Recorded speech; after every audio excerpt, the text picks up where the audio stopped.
สบายดีพี่น้องสบายดีตอนบ่ายๆพี่น้องเอ้ยพอๆกันคือเก่าพี่น้องส่งน้องอลินโอ้ยผาวแห้งพี่น้องเอ้ยบุนี้บ่ได้พักผ่อนเลยพี่น้องเอ้ยบ่ได้พักผ่อนเลยบุนี้ขึ้นแต่ตัดเข่ากับมัดเข่าแล้วประมาณเที่ยงบ่แล้วซ้ำได้รถหนึ่งพี่น้องมัดเข่าได้รถหนึ่งประมาณเที่ยงเนาะขึ้นไปปั้นกินข้าวกินข้าวแล้วบ่ทันได้อิ่มคักซ้ำพี่น้องเอ้ยฝนกระจากมาฝนจางมากันแล่นและบาดนี่พี่น้องเอ้ยแล่นมาฝนขึ้นได้รถหนึ่งเนาะเอาขึ้นไว้แล้วได้รถหนึ่งพี่น้องผู้วินเอาลงเรียบร้อยเลยผู้วินเอาลงกับไปมัดทาบานนี่มันก็ไปมัดได้อีกให้ครึ่งพี่น้องมันก็ได้ให้ครึ่งสิไปมัดอีกส่วนทั้งนั้น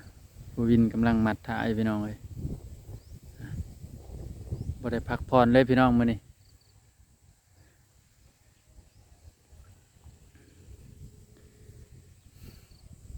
ตัดวันเสาร์นี่ก็ได้ให้สองให้เนาะให้ใหญ่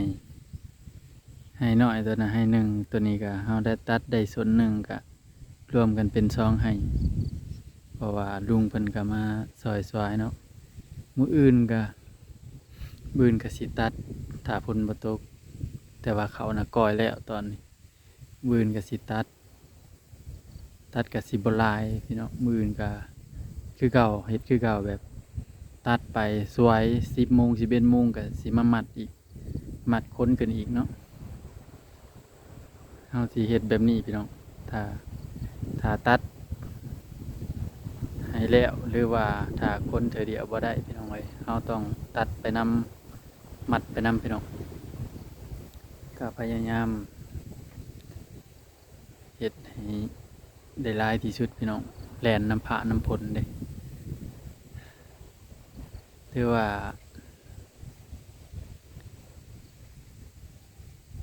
เอาตัดมืออื่นแถวนั้นแต่ว่าบุนี้ก็ตอนแรกนี่กิสิตัดอีกพี่น้องเลยได้จังไห้สองไห้ก็เอาแล้วก็มืออื่นอีกมืออื่นมือฮื้อก็สำเร็จเนาะคาดว่าตัดได้มืออื่นมือฮื้อก็สำเร็จแล้วก็เตรียมตะกู้พี่น้องเลยมา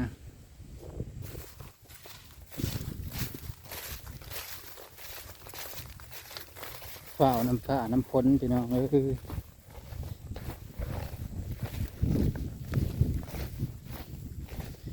เลี้ยวให้ตัดเลี้ยวให้ใหญ่นี่ก็ได้แห้งครับพี่น้องมืออื่นมันก็ให้บ่ได้ใหญ่ปานใดเนาะมันบ่ได้ใหญ่ปานใดตัดไปมันก็สิว่าไปแล้วพี่น้องมัดตากลมบ่มีแดดก็มัดตากลมไว้ให้มันแห้งเนาะบ่มีแดดก็มัดตากลมไว้ให้มันแห้ง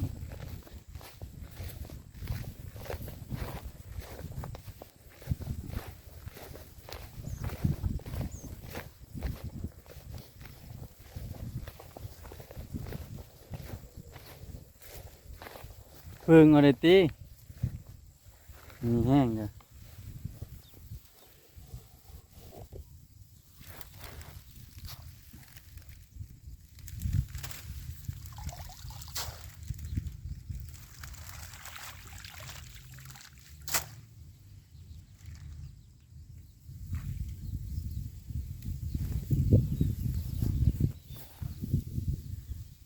เพิ่งออกน้ำมันบ่แห้ง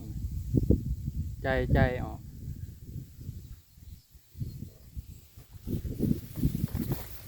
ทัดขึ้นคันมาแลนทามุนเบิดแต่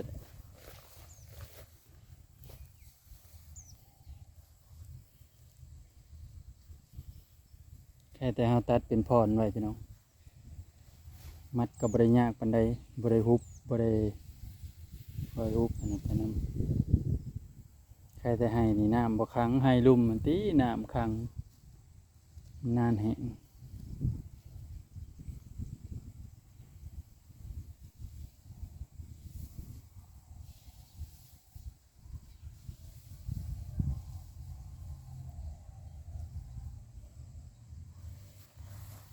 เอามัดตัวนี้แล้วจะไป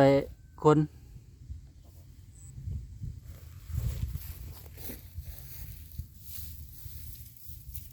ตัวนี้สีแห้งไว้ดอกน้ำบริคังตัวนี้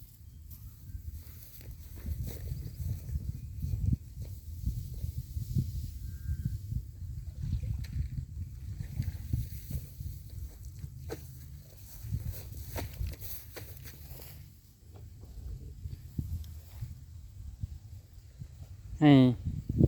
ให้นี่สีงามกว่าหมู่ไว้เฮ็ดแนวพี่น้องให้นี่ไว้เฮ็ดแนวไว้เฮ็ดเขาปลูกไว้ปีหน้าพี่น้อง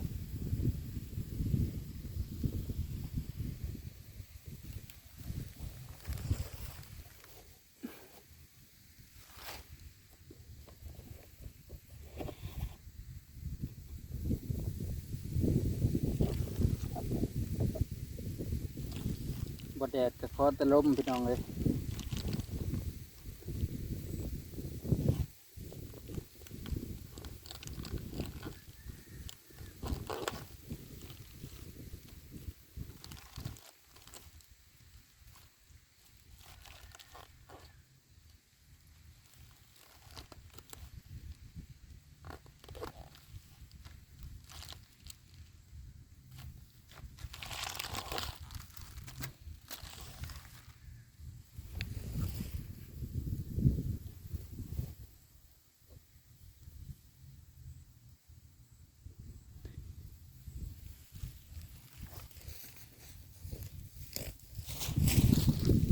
สบายดีพี่น้องมัดเขาพี่น้องมัดเขาแต่น้ำปลาน้ำกรดเมื่อยเลยพี่น้องน้ำทำฝนบ่ตกใครแน่คอยเฮ็ดไป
รุย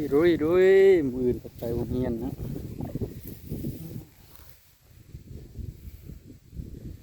ไปแล้วพี่น้องเมามัดเขากันให้มันคำพอคลิปหน้าพี่น้องบ๊ายบาย